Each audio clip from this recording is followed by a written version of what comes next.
Hey everyone, so glad you're here today on Housing Jersey with Jay Everett from Keller Williams Realty.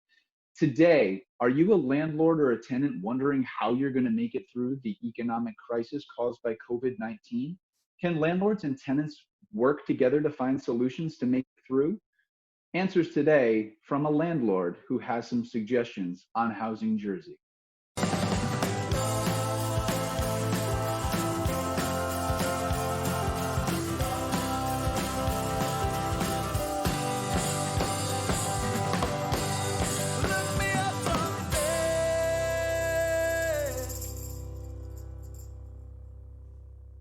So excited for everyone to join us today. Really excited to bring you this conversation with our guest today. His name is David Placek, and really glad to have him. I'm going to ask him to introduce himself. And so, David, what do you do, and who are you personally and professionally? Yeah, thanks, Jay. Appreciate you having me today. I'm managing partner of BDP Holdings and Community Investment Partners, two affiliated companies that do real estate investment on a commercial level, predominantly in the tri-state area, although we will go across the country for our investments, and really do value add and opportunistic investing, as we call to it. So, I can best relate that to buying a house that's a little rough around the edges in a great neighborhood and fixing it up, and then looking to sell it or rent it out for whatever the optimal price may be. So we do that with commercial properties, office buildings, retail shopping centers, industrial properties, apartments, and then we're developers as well. So we'll buy raw land and approve those into master plan communities with single family homes, or buy older, kind of worn out, tired properties in great markets and work with the communities to redevelop those to its highest and best use. Sure, awesome. And just to clarify for folks, because I think when the average Joe thinks of someone who's going in and buying something that needs fixing up in a neighborhood, they're thinking, someone on HGTV that's working a magical thing with a house that looks like a dump. But it seems Right. that your portfolio is really more focused on those higher barrier to entry markets where you're kind of a mid-tier entry point, and you're kind of getting it to the high end from the mid-range. Is that a correct understanding? Yeah, I think by and large that's right. I mean, we're not buying out in the path of growth, as they say. So in the fringe markets that we think will see a lot of development and population movement over 10 years, we like to be in established communities that are extremely high barriers to enter. So it's hard to find property. It's typically you're paying top dollar for it. A lot of the times the communities don't like development because they're mature communities, but we like to go in and, again, work with all the stakeholders involved to find out how we can add value to the community through whatever the project is or the investment is that we're looking to make. Awesome. And yeah, I think, our part of our conversation will center on that word stakeholder that you brought up, because Yeah. I know that's an important, feature of the way that your organizations work. And I just wanted to ask you, because the way that you frame, obviously your mission is business oriented, but you're also talking about things that bring value, not just in terms of your bottom line, in terms of the broader community sense. And the thing that brought me to to my attention, as well as so many other people's attention, is, getting a shout out from Governor Murphy recently, as well as just some interesting and positive press because of the way that you as a landlord in some of your holdings have been relating to your tenants through the COVID-19 crisis. And, I would just wonder if you wouldn't mind just summarizing the way you approach that, what you offered your tenants, so that folks who may not have heard understand what that meant to you in terms of your operation.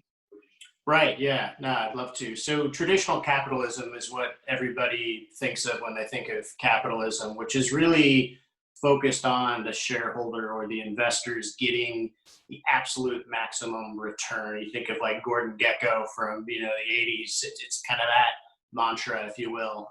We look at it a little bit differently. We think the best way for us to get maximize returns to our investors and ourselves is through looking at and improving all of the stakeholders that are involved with us. So we would call our tenants customers. That's our customers. Of course, we want them, to be successful. Everybody in our supply chain. So our management teams, our contractors, our maintenance personnel, whoever is touching our properties, touching our customers, working with us in the back office on accounting or investor relations, whatever it is, we want them to be as successful as possible, and we want to support them in their endeavors to be as successful as possible, because our belief is if they're successful, that's going to add to our success. And on top of that, we want the communities where we're investing in to be as successful as possible. So we're pretty involved in all the communities where we have properties or projects.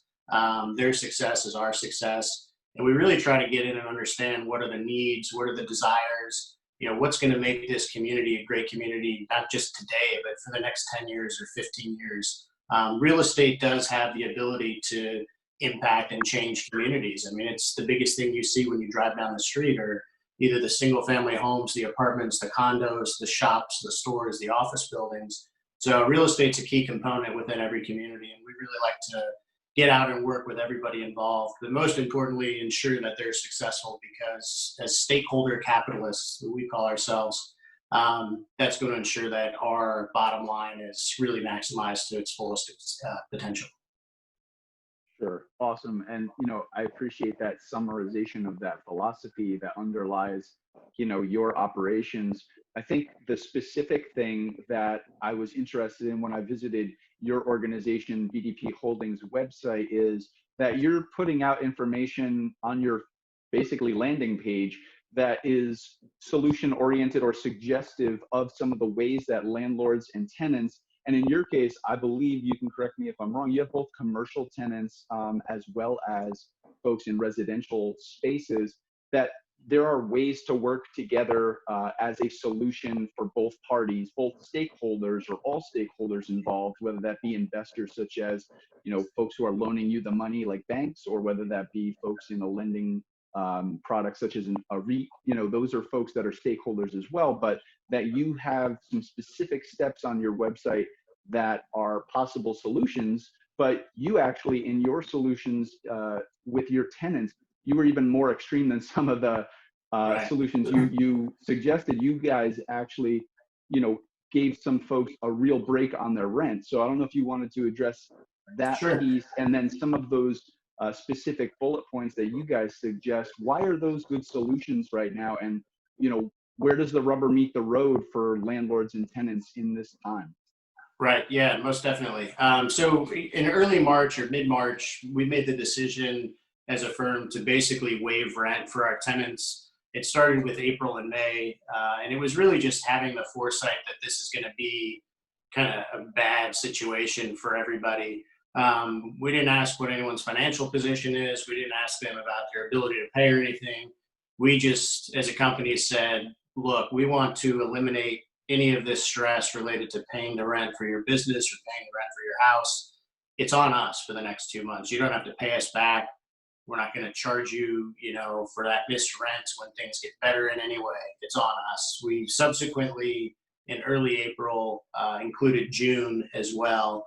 It's certainly something that not every landlord is in a position to do. I don't think every landlord should be obligated to do that. I mean, landlords, property owners, we all have obligations as well. We have to pay our property taxes, our property insurance, our maintenance personnel, our staff, our mortgage, everything else. So it's not something that everybody's in a position to be able to do. We were, it was a hit we were willing to take. Again, we didn't really view it as a hit. I mean, it's a short-term, I guess, cash loss, but in the long run, it felt like it was the right thing to do.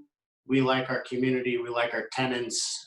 It just felt like it was a gesture that was worthwhile to make in a period of time where there's a ton of uncertainty and a lot of stress and anxiety.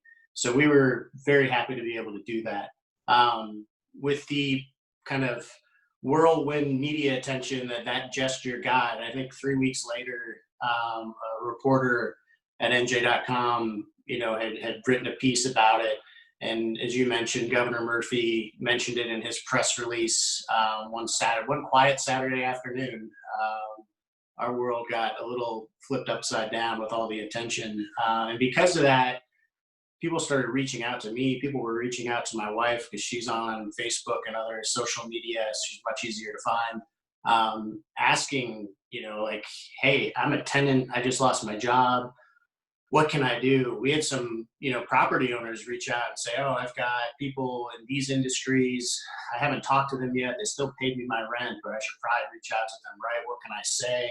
And we started getting these in volume. I mean, they were, so started trickling in one at a time. And then it was kind of like 10, 15, 20, 100, some odd emails would come in over the weekend.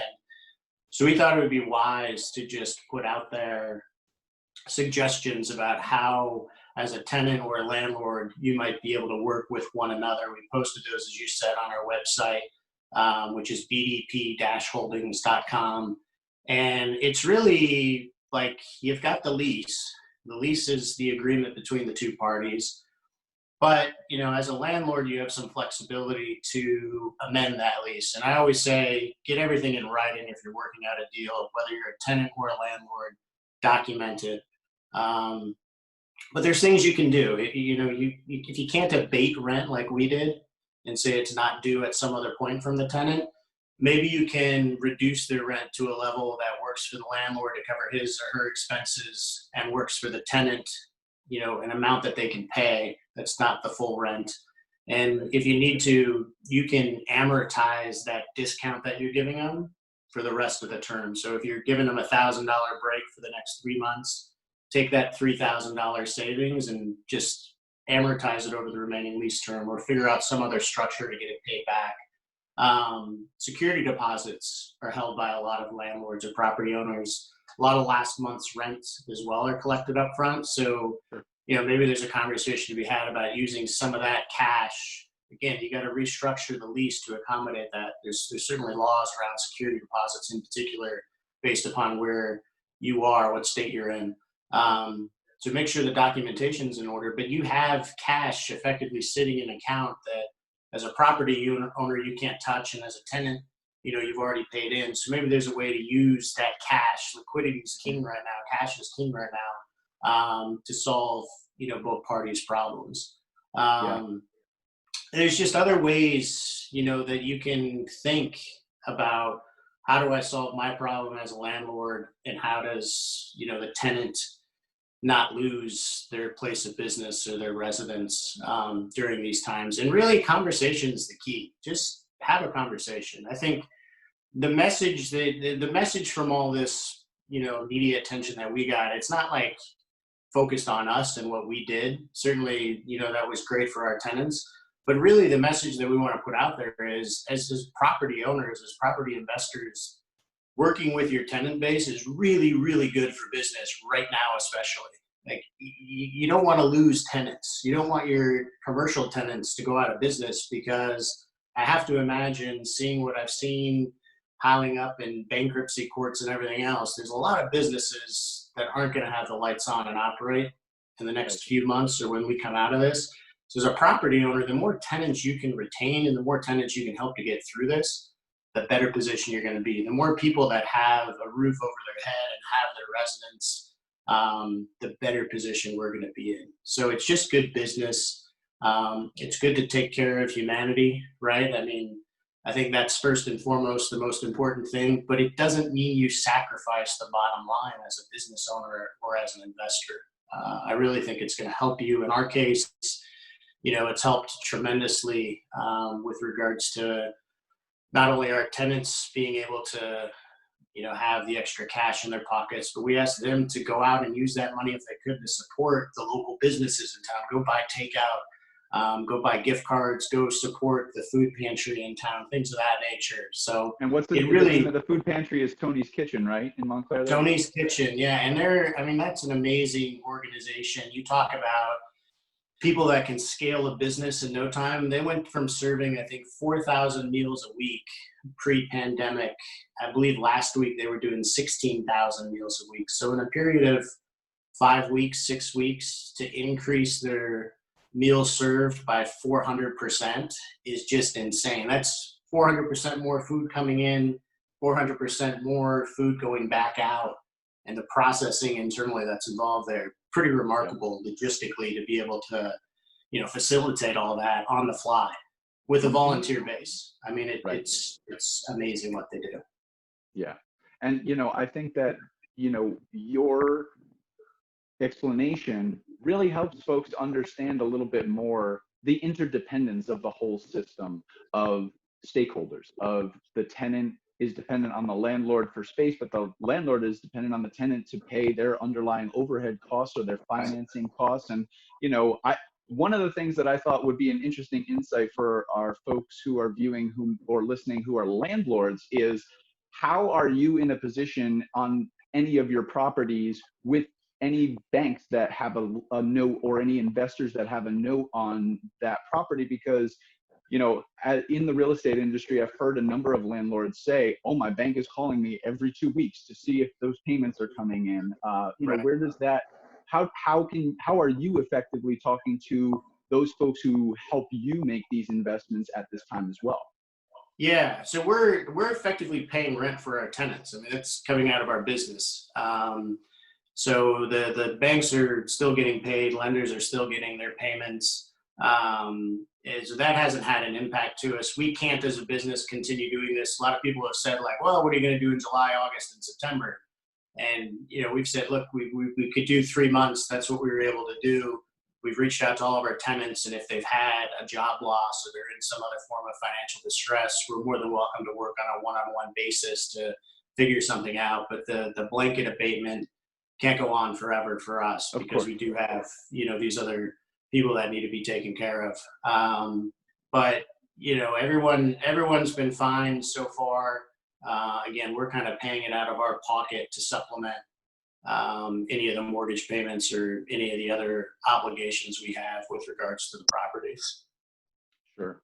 And, I think one of the things that has been really inspiring to me about you and your organization getting the attention, Dave, is that I think people forget the importance of being proactive and supporting folks in terms of having communication, and how that can make such a huge difference in the relationship that you have. Yeah.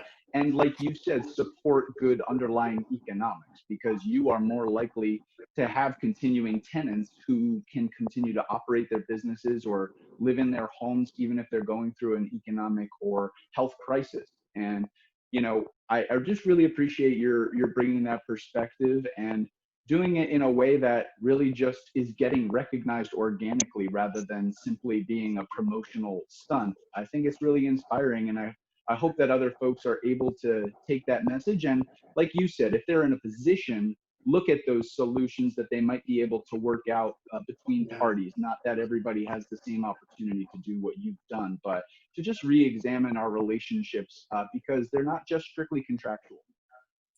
Right. We're friends, neighbors, humans, and everything else. Especially in these times of uncertainty and just I don't want to say fear, but people are scared, right? I mean, in our house, we're scared. We don't want to get sick. We've got members of our family, immediate family, with high blood pressure and some of the other things that make them more susceptible to this than others. So conversation is great. Compassion goes a really long way. I always say, just pick up the phone and just check in to say, like, hey, how are you doing? It really means a lot to people. And it doesn't mean it's bad for business doing any of this stuff. I really think wholeheartedly, as you said, this is really good for business, keeping everybody open, keeping everybody with a roof over their head. That's what we need to do to get through this and have everything pick up, as quickly as possible once we're through to the other side. Yeah. And, I'm really interested to see what folks, give on this material in terms of comments and feedback, because being in a real estate world and seeing folks who are struggling as landlords as well, because Yeah. they are not in that position, or they're smaller holders of real estate and they don't have the flexibility. I think some people scoff when they hear that there's folks trying to accomplish something that is in this direction and trying to you know basically be more of a partner with their tenants. But I Right. think ultimately just opening that conversation, even if it's to say, hey, this is my situation and it can't really, I can't step to the left or right as easily. I think your advocacy for just communication in the relationship is so critical. And I hope others, take up the mantle and take up the call And we'll make sure folks have your website information and any other contact information you want to share. But Great. any other message that you have for folks who are working in the real estate field or looking to invest right now in terms of what you're seeing in the market and what's coming down the pipeline that you guys are excited about? Yeah, first and foremost, have compassion and empathy and understanding for the other party. Nobody's kind of put themselves in this position, right? We're all kind of just got thrown in together, so we can get out of it together. But compassion, conversation, empathy go a really long way right now. With regards to people that are in the space and opportunities, there's certainly going to be opportunities that come out of this. Unfortunately, anytime there's a major economic setback, you lose tenancy, property values, struggle. I think with, where we are now, it's going to change some of the dynamics that we've seen over the last 20 years with regards to how people live, where they want to live. My personal opinion is, especially, where we are right outside of New York City, you're going to see an exodus of people from their small, either Brooklyn, Queens, Manhattan, Hoboken, Jersey City apartments into the suburbs and the suburban urban communities, looking for more space, a little bit of a yard, just in case this does last, 18 months or longer, or if it comes back sooner. Hopefully it doesn't, but I think people are realizing that that's important. So I think you'll see that shift. I think you're going to see office users come out of the city as well. I think suburban office is going to come back, maybe not with a vengeance, but I think you'll start to see the decentralization of corporate office space out of Manhattan, or maybe just adding to the office space, giving people more space and things of that nature. You've seen the average square foot per user in office buildings get slashed like every 10 years. It's 200 square feet per person right now, maybe less. I think we're going to see that ratchet itself back up as office users look to decentralize. And retail is going to be tough. It's been tough for a while. We're big fans of experiential retail, so incorporating, a shopping experience with restaurants or entertainment and, indoor, outdoor facilities, things of that nature. I think you'll continue to see the progression of that.